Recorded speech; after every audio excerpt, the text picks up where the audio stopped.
What's going on, everybody? Welcome back to the channel in the great lighting. We are somewhere different because I'm at my sister's house, Leah, and I made her this beautiful desk.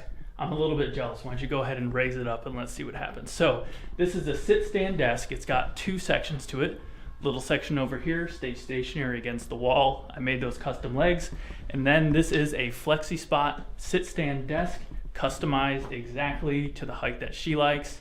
And we can save those settings right over here so we can go up and down to the same spot every single time. Pretty nice. This desktop is going to be made from Hickory, which I've had sitting in the shop for about a month, so it should be acclimated and very stable. This is one of the few times I don't have a definite plan when I'm getting started. I do know I want to go at least 24 inches wide, which puts us right over here, and I'm going to go at least as long. Well, this is as wide as the desk is going to be.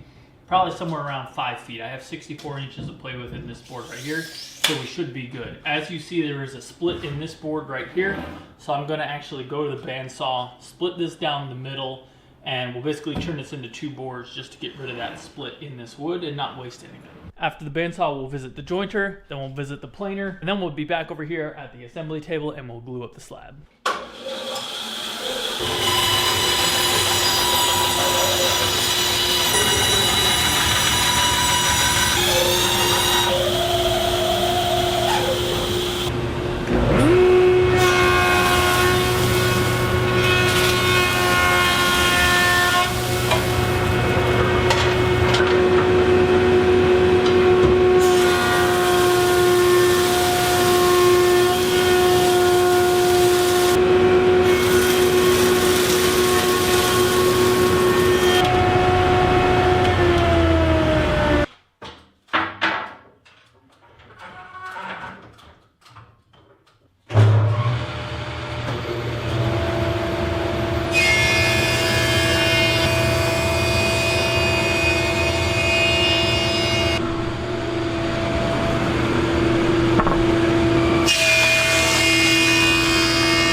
On to the next step of this build, we need to get these boards, which are S3S right now, surface on three sides, to their final dimensions, or an S4S state of action here. So I'm going to do that on the table saw. We're going to run that jointed edge up against the fence, and then we're going to run the blade. Obviously, that's going to square up that last side for us. So just cutting off the rough edge, making sure we get it down to kind of the close dimension that I want for the width of this desk.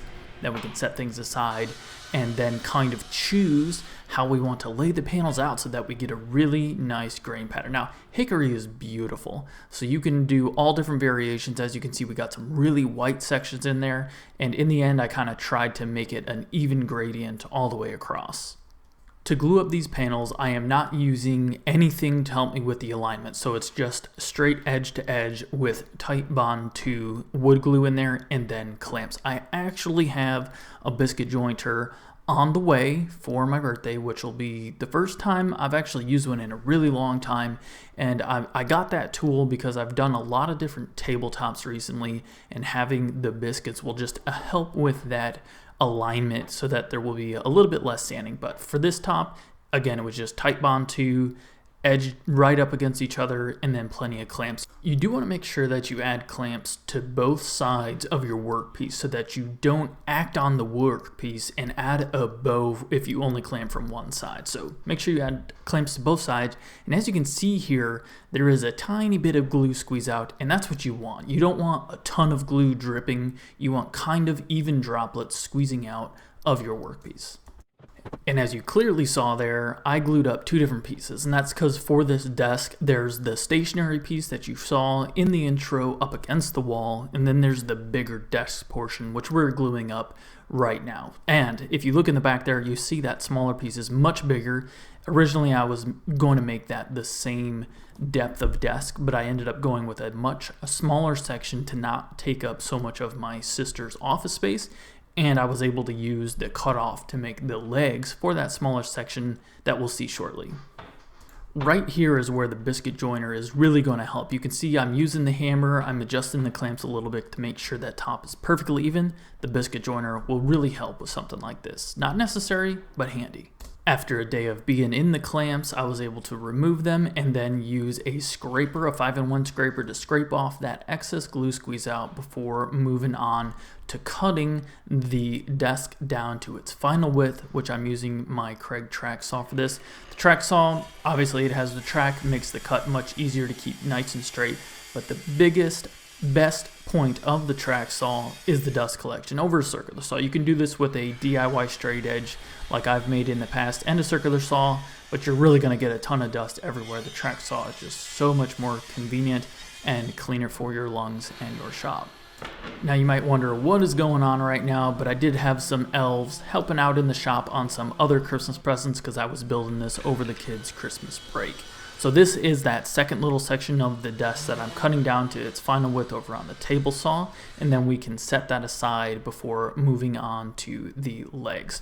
I want to go back to the top and I want to cut 45s on the corner just so no one walks up to this desk and bonks their head. My sister does have a 2-year-old nephew of mine, Landon, and we want to make sure that we don't give any black eyes with our hard hickory top. Quick cut on those 45s using the track saw across each corner, and then the section that went up against the wall, I only added the 45s out against the open area of the room. Now this is hickory. Hickory is a beautiful wood, very, very hard, but by golly is it a pain in the neck to sand. Takes a long time, and I like to work my way all the way from 120 to 220 grit. And again, you got to take your time to make sure you get all those swirl marks out of your hard worked on workpiece so far. And using my cordless trim router, I'm adding the subtlest of little roundovers. I like to keep the natural kind of look of the wood, so just a very, very subtle roundover, as you can see with this close-up right here. I am going to be adding some accent stain to this project. I know, staining 2 projects, Tyler, what the heck, but trust me, it's going to look pretty sweet. You want to make sure you got all those dust particles removed before getting started. Going with a water-based general finishes stain here. I'm going for like a whitewash look here. This is weathered gray.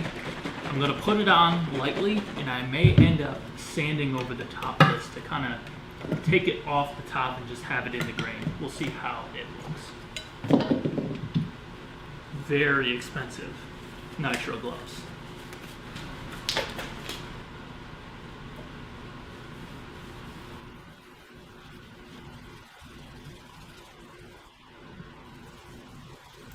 So 2 things here. I know I should be excommunicated for staining hickory, and blue, really, what was I thinking? But this is actually the look that I want to go for. I want to accent that deep grain of the hickory. So we went with the blue and then actually sanded it off using the Mirka sander, and I think it looks pretty cool. Once we get the finish on later on, it really pops that darker grain, and that's exactly what I was after. So now it's pretty much time to completely change to a different project and build some legs for that section of desk that goes up against the wall. I wanted to make it a similar design to the FexiSpot adjustable portion, and we're going to do that with a couple of butt joints, some nice curved portions we're going to do on the bandsaw. Let me show you what we're going to do.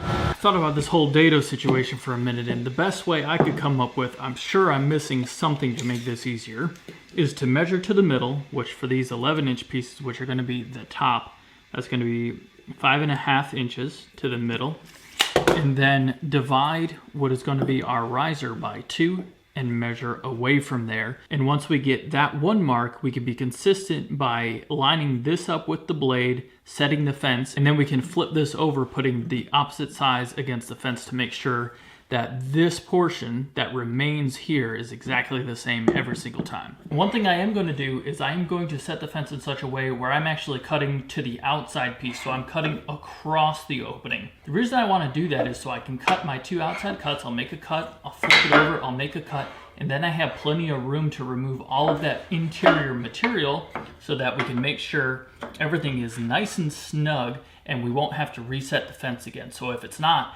we can make a fine adjustment and we only have to recut the outside corners instead of moving the fence every single time we want to remove all of that interior material.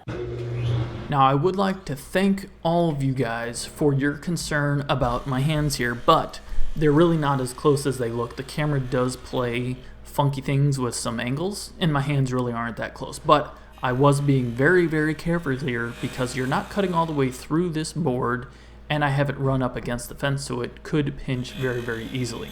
And right here, I'm actually holding the miter gauge with my hand, as well as the backer board, which helps prevent splintering and me from getting sprayed with all the dust from the dado. Now, that was a little bit tight right there, so we made a micro adjustment to the fence, and we're cutting both of those outsides just a hair off there again, and as you can see, absolutely beautiful fit after the second try. And that's why we want to cut the two outside sections and then remove all the material inside so that we don't have to adjust the fence with every cut.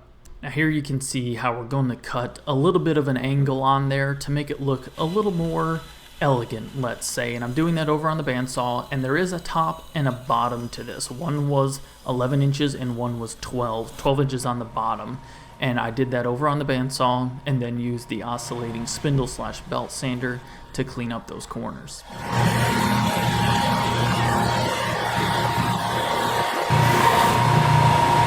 About to glue up the legs. I'm going to add glue to this board right here. I have made sure that I got the top and the bottom. The top is a little bit smaller. And then we're going to go ahead and clamp them in place, and I'm going to tip it up and use a square referencing off of the table to make sure that the leg is nice and square. It's the only way I can come up with having to have the clamps in the way. Make sure everything's oriented the right way.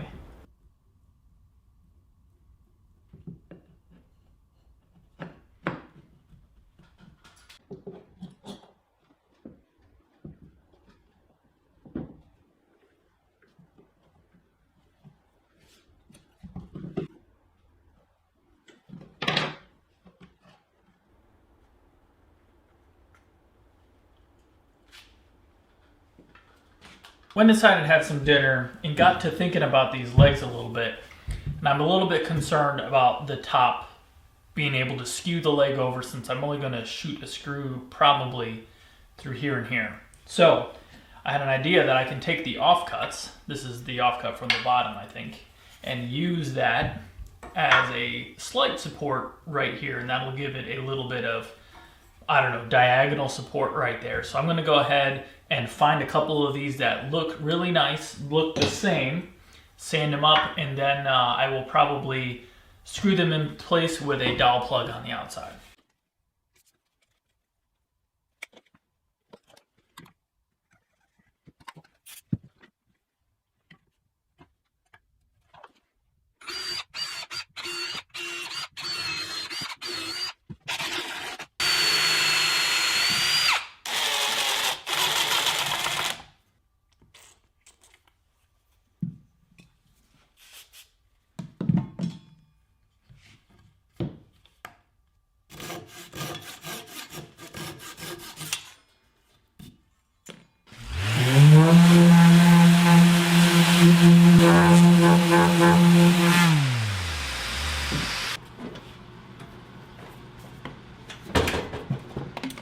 It's finishing time, and as always, we are going to be using the Q5 Platinum from Fuji. I have a video specifically about this whole setup if you wanted to watch that. We're going to be using the T75G gun with a 1.3mm tip to shoot General Finishes Sanding Sailor. We'll do a coat of that. We will quickly sand that down with 220, and then we will do 3 coats of General Finishes Enduro clear polyurethane on all sides of this whole situation. And I'm using the 3M PPS cup system. Gotta have it if you have the Fuji guns. Check it out.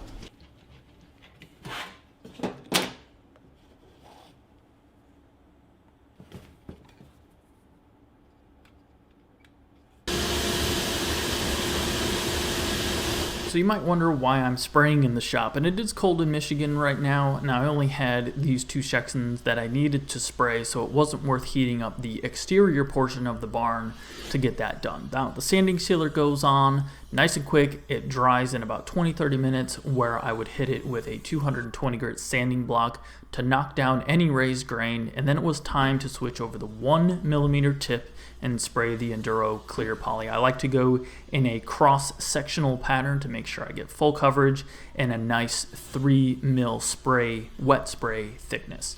Now, after this Enduro poly dried, I wasn't super duper happy with how it turned out because of that deep grain of the Hickory. I do have a grain filler product on the way for any future Hickory projects, but for this one I grabbed the 220 grit sandpaper and hit it with the orbital sander to actually take off a good amount of material, and that did help even out that heavy grain. And then I went back with my additional coats of the clear polyurethane. Now that we got the top sections of this desk done, it's time to do the assembly required for the FexiSpot.com white sit stand mechanized desk portion that we got from FexiSpot. You can check them out, link in the description below. This thing is super quiet. I didn't think it was going to be quite this quiet when it was actually moving, and it can lift like 220 pounds, so it's pretty cool. It also weighs a lot, so be careful and get some help as you're moving this thing around. I was able to get the desk off of my workbench, but I had to get my brother's help to move it over to my sister's house and to get it out of the shop. A couple of screws attaches the desk to the FexiSpot mechanism, and then there is this sweet little control board that you need to decide which side you want to install onto the desk, and it is able to program the set points that you want for your sit or stand heights, and you can actually program a timer there to tell you, hey, it's time to get up and whatnot. I didn't do that for my sister, but I did program in a couple of set points before moving it over to her house, and then we were able to very easily make adjustments to her height when we were there. I guess I want to go down probably. Why don't you go ahead and open your laptop like you're working. Little high. No, that's perfect. Good. Okay, so that's how I would stand. 39. So M2. So that'll save that. If we go to 1, that's where I sit. That'll be seating position at 1.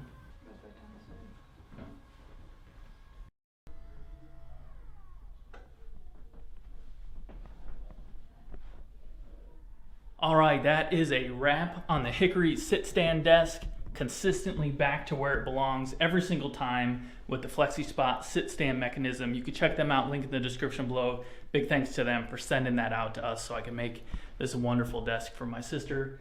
As you guys know, this is Hickory. It's going to last a long time. We got a good general finish on there, and by golly, does it look great in this space. I hope you guys enjoyed the video. Please hammer that thumbs up button. It helps us out and gets this video in front of more eyes. As it says on the shirt, I'm DIYTYler, and you guys have a good one.